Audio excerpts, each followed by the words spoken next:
Researchers हैं, research करते हैं। तो हम क्या करते हैं कि कुंडली आपके पास है, जिसके पास नहीं है, कोई कह रहा है जी मेरे पास कुंडली नहीं है, फिर उसकी कुंडली हम बना देंगे। आप उसको बोल सकते हो कि आप अपना कंप्यूटर से कुंडली निकलवा लो और आप उसको आराम से देख के बताओ। ये आपका पहले 6 महीने प्रैक्टिस होनी चाहिए, तो आपको बेसिक मोटा मोटा सारी चीजें समझ आ जाएंगी। कुंडली बनी हुई है, आराम से दशाएं उठा के और ये बता दोगे। कुंडली बनाने बैठोगे तो कुंडली, क्योंकि वो बहुत सारे लोगों की कुंडलियां गलत होती हैं क्योंकि एक्यूरेट टाइम नहीं होता। हर 2 घंटे के अंदर लगन बदल जाता है। मान लो लगन कैसे होता है कि जैसे सुबह जब सूर्य उदय होता है तो एक हमारी उस वक्त जो तिथि होती है हिंदू संवत्सर के हिसाब से वही तिथि होती है, उस दिन के लिए वो तिथि मानी जाएगी, चाहे वो 1 घंटे के लिए हो, चाहे आधे घंटे के लिए हो, चाहे वो 15 मिनट में खत्म हो जाए, उसको सूर्यास्त तक माना जाएगा। जैसे इसीलिए कई बार क्या होता है कि कोई 2 तिथियां घट या बढ़ जाती हैं। कई बार आपने सुना है कि अमावस्या 2 हो गई या एकादशी 2 हो गई, है ना, तो बताते हैं कि 7:10 तक, मतलब सुबह 5:30 बजे अगर सूर्य उदय मानते हैं तो 7:15 बजे तक वो है तिथि है। उसके बाद वो एकादशी की जगह आगे द्वादशी लग गई। अब अगर तो द्वादशी सूर्यास्त से पहले, मतलब सनसेट से पहले खत्म हो गई तो द्वादशी का क्षय हो गया, मतलब द्वादशी सूर्य उदय से पहले ही आई, सूर्य अस्त से पहले ही चली गई, अगला सूर्य उदय उसने नहीं देखा। ये इसको हम कहते हैं तिथि क्षय। अच्छे काम इस पे नहीं करवाते। अगर द्वादशी आपकी अगले दिन 10 बजे से लगी है और नेक्स्ट डे मॉर्निंग तक चल रही है, 7 बजे तक, 8 बजे तक, 5:30 बजे के बाद चाहे आधे घंटे ही चले, तो अगले दिन द्वादशी मानी जाएगी, वरना द्वादशी खत्म। अब यही चीज जब हम कुंडली बनाने में करते हैं तो कई बार लोगों का ये एग्जैक्ट नहीं पता चल पाता कि हम कितने बज के कितने मिनट पे पैदा हुए थे, क्योंकि डॉक्टर्स अप्रॉक्सी टाइम देते हैं। सबके बच्चे घर पे नहीं होते, हॉस्पिटल में होते हैं, तो वो अप्रॉक्सीमेटली आपको टाइम देते हैं कि जी 10:30 बजे। अब 10:30 बजे जरूरी तो नहीं है कि 10:30 बजे बच्चा पैदा हुआ, हो सकता है बच्चे का। और हम हिंदू क्या कहते हैं, हमारे यहाँ वैदिक ज्योतिष में बच्चे का जब सिर बाहर आता है वो एग्जैक्ट टाइम है उसके जन्म का। डॉक्टर्स टाइम बताते हैं जब बच्चे की नाल काट वाट के उसको क्लीन किया जाता है।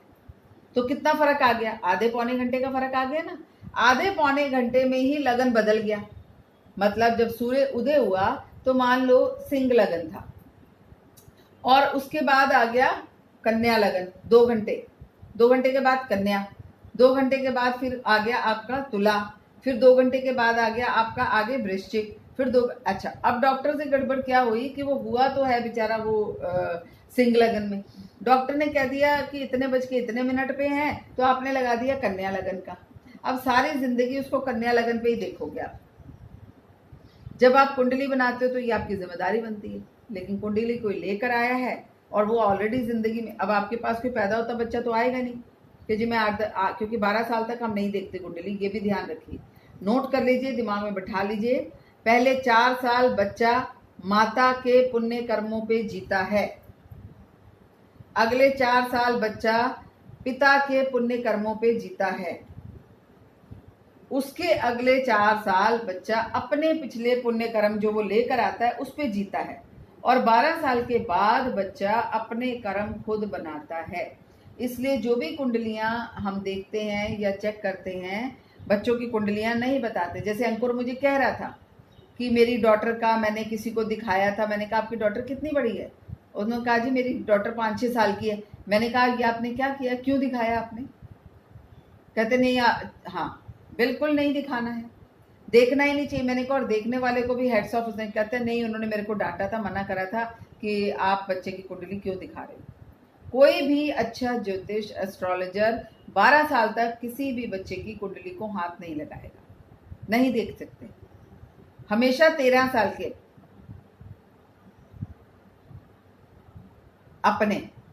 अपने जो वो पैदा हुआ है, वो जो उसको एक पैकेज, इट्स लाइक आपका बच्चा किसी ट्रिप पे जा रहा है, आप उसको एक पॉकेट मनी देते हो, बेटा ये आपके लिए है, आपने एक्सपेंसेस करने हैं, ऐसे ही जो आत्मा इस धरती पर आती है उसके अपने पिछले जन्म के कुछ पुण्य कर्म उसको दिए जाते हैं, जो वो डिमांड करता है कि मुझे इतने पुण्य कर्मों की ज़रूरत है ताकि मैं इस जीवन को आगे अच्छे से चला सकूं, और फिर आगे अपने पुण्य कर्म बढ़ाता हुआ जो मेरा लेसन है इस जन्म का उसे मैं कंप्लीट करके वापस आना चाहता हूँ। Got it? अब अगले, इसीलिए बोला जाता है कि ये जो पहले 4 वर्ष हैं बच्चों को बहुत अच्छी स्टडी देनी चाहिए। माता पिता की ड्यूटी बनती है, क्योंकि आगे पूरे जन्म वो बच्चा उसी बेसिक चीज को लेके अपने पुण्य कर्मों को कमाएगा या गंवाएगा। ठीक है? Got it? इसलिए हम छोटे बच्चों की 13 साल से छोटे, 13-14, मतलब मैं तो 15-16 साल के बच्चों की कुंडली देखती हूँ, उससे पहले जरूरत नहीं होती। मार्क्स अच्छे आ रहे हैं नहीं आ रहे हैं, नन ऑफ आवर बिजनेस, हमें कुछ नहीं देखना उसमें। बच्चे को हम नहीं कर सकते, क्योंकि हम अपने वैदिक जो हमारी प्रोमिसेस हैं जो पराशर ऋषि ने कहा, हम उसके अगेंस्ट नहीं जाते, है ना। पहले इसीलिए क्या होता था, ये परंपराएं थी कि छोटे बच्चे को 3-4 साल के बच्चे को वहां भेज दिया जाता था, हॉस्टल में, ऋषियों के आश्रम में भेज दिया जाता था, ताकि वहां वो अपने पुण्य कर्म बढ़ाए, स्टडी भी हो। तो वहां पे तब क्या होता था, स्तुति और स्मृति से। स्तुति क्या है? जो हम चैंटिंग करते हैं। स्तुति से, श्रुति से, कानों से सुन के, और स्मृति से, मेमोरी। बहुत ज्यादा पोथे किताबें नहीं होती थी, उनको ज्ञान दिया जाता था। इसीलिए हमारे जो ऋषि मुनि होते थे वो ओपन में नेचर को प्रोटेक्ट करना, जो प्रैक्टिकल लाइफ में बताया जाता है। उसके अलावा आपको जितने हमारा धर्म क्या कहता है, समाज में हमें कैसा इंसान बनना चाहिए, तो ये श्रुति और स्मृति श्लोकों के द्वारा, गानों के या भजन के रूप में दिमाग में, स्मृति में, कानों से सुनो और दिमाग में बिठा लो। तो आज भी जितने तमिलियंस, जितने साउथ इंडियन पंडित हैं, वो किताब देख के मंत्रा नहीं बोलते। उनको बचपन से, 3 साल का बच्चा होता है, वो भेज देते हैं पंडित के पास पंडिताई के लिए। वो बच्चे को चैंटिंग, आज भी गुरुकुल क्यों बोला जाता है, गुरुकुल में वो ऐसे ही कराते हैं। इसलिए आप उनको श्लोक और उनकी जो रिदम्स हैं, हर जो हमारे मंत्रास हैं, उनकी एक है, उनकी एक रिदम है, उनकी एक ये म्यूजिक, उसी का मतलब है कि वहां तक पहुंचेंगे तो ये वहां तक पहुंचेगा। चैंटिंग और शुद्धि होनी चाहिए, उच्चारण की शुद्धि। हम जो बोल रहे हैं, हमारी जो लैंग्वेज है, उसका शुद्धिकरण होना चाहिए, एग्जैक्ट वर्ड निकलना चाहिए। विसर्ग कहाँ लगना है, हलंत कहाँ लगना है, कहाँ पे हमें म लगाना है या अंग लगाना है या न लगाना है, ये हमारे को पता होना बड़ा जरूरी है वैदिक ज्योतिष के लिए। इसलिए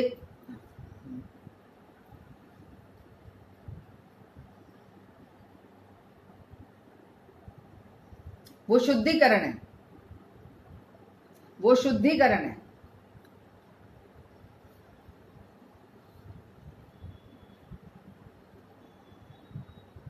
देखिए 90% लोग जो पूछते हैं ना, तो पंडित जी कहेंगे अभी बच्चा पैदा हुआ है। 90% लोग इसलिए पूछते हैं क्योंकि आज, आप बुरा मत मानिए, आपकी जो भी एज हुई है, आज से पहले आपको ये बात नहीं पता थी ना, कि क्यों नहीं बताते, नहीं पता थी। आप सोचो 60 साल की उम्र हमारी होने आई, हमें यही नहीं पता कि बेसिक चीज होती क्या है, क्योंकि घरों में ये चीजें संस्कार में जो दी जाती थी वो दी ही नहीं जाती, ऊपर सुपरफिशियल हो गए।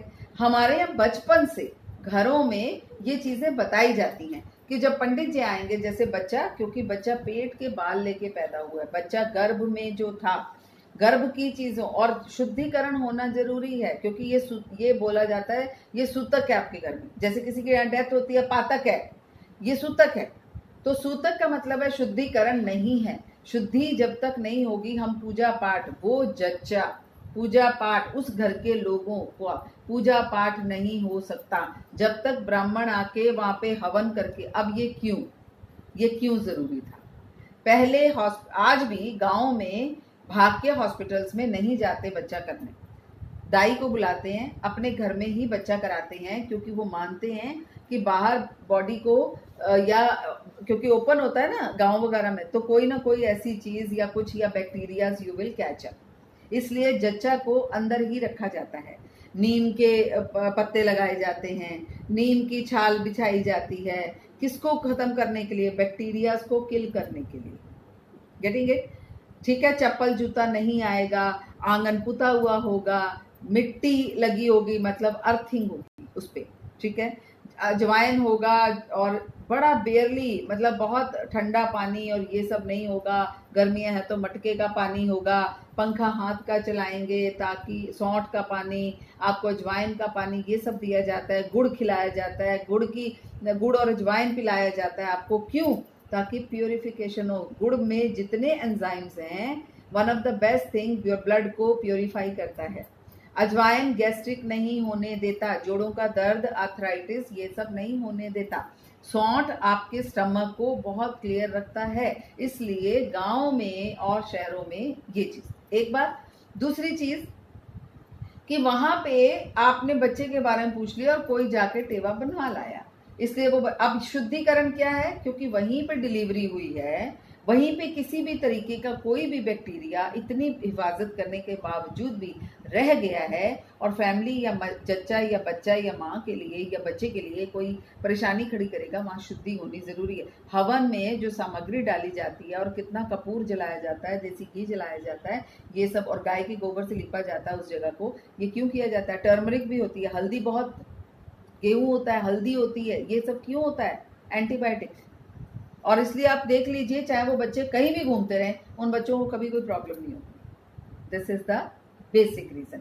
अब इसके कारण हम लोग अपने जो ये संस्कार हमें बचपन में नहीं मिले, इसलिए हमें पता ही नहीं होता। बच्चा पैदा हो, जरा बताना जी, आप सोचो पैदा होता बच्चा क्या बन जाएगा? प्रधानमंत्री।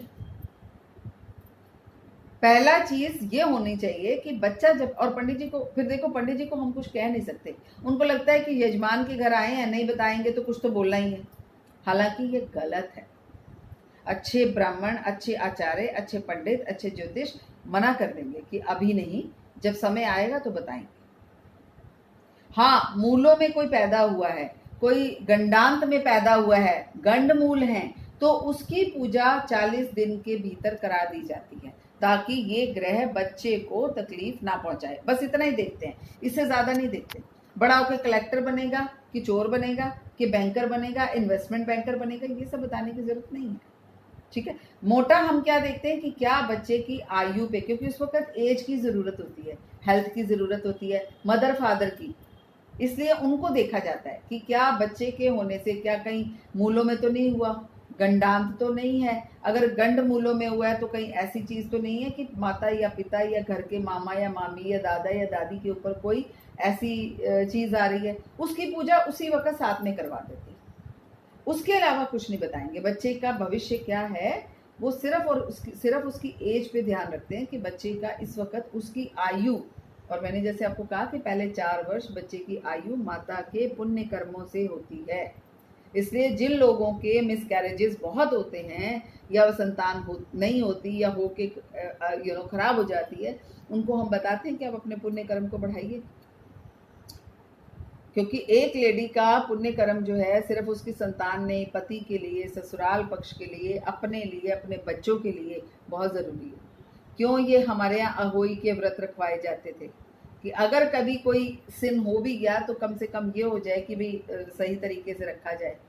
आजकल चीजें फर्क हो गई हैं, नॉनवेज भी खाते, ये भी खाते, वो ठीक है जैसे भी है, किसी को खाने पीने में कोई रोक टोक नहीं है, पर आपका इतना बैलेंस होना चाहिए कि आपको ये पता होना चाहिए कि आपके बच्चों को आपकी कितनी रिक्वायरमेंट है।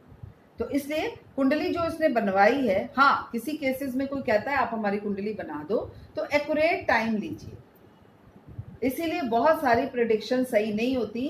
कभी कभी कह देते हैं जी ज्योतिष ने बताया नहीं है सही, आपने टाइम ही नहीं सही बताया, आपका टाइम इसका मतलब सही नहीं है।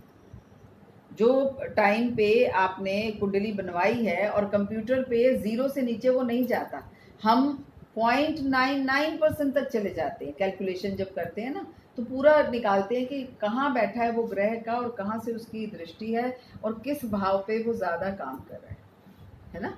इसलिए कुंडली को समझना, कुंडली को देखना ग्रहों के कारकत्व को भी समझना पड़ेगा। तो आज मैंने आपको बेसिक ये बताया, अब कल मैं आपको ये बताऊंगी कि कौन से ग्रह क्या क्या देते हैं और किस किस घर में बैठ के उनका क्या क्या होता है ना। और फिर वो जब दो फ्रेंड जो किसी और के साथ बैठा होगा उसके साथ क्या बेनिफिट देगा। ठीक है, तो कल फिर हम 5 बजे कनेक्ट होंगे, फिर मिलेंगे, कनेक्ट होंगे। अगली क्लास कल 5 बजे। हाँ जी, ठीक है, 4:30-5 बजे के आसपास। तब तक आप अपनी कुंडली का, कल आप अपनी कुंडली लेके बैठिएगा, मैं बताऊंगी आपको आपके मकान का कि आपका मकान ये बिकेगा और दूसरा मकान आप लेंगे, कल आप बताइएगा। ठीक है, ओके फ्रेंड्स, तो कल मिलते हैं 4:30 बजे। My number is 9873356001। कामना पराशर, आचार्य कामना Parashar, tarot card reader, reiki grand master. किसी भी तरीके की कोई हीलिंग चाहिए हो, कुछ आप पूछना चाहते हो तो आप मुझे कॉल कर सकते हैं। और आपको मेरे वीडियोस कैसे लगे मुझे बताएं। कुछ आपके क्वेश्चंस हो तो आप ड्रॉप कर सकते हैं, मैं कोशिश करूंगी कि आपके क्वेश्चंस का आंसर साइमल्टेनियसली दे सकूं। Thank you very much, thank you very much Sunita ji. आपके साथ साथ बाकी लोगों का भी भला होना चाहिए। नमस्कार। ठीक है जी, थैंक यू, ओके बाय।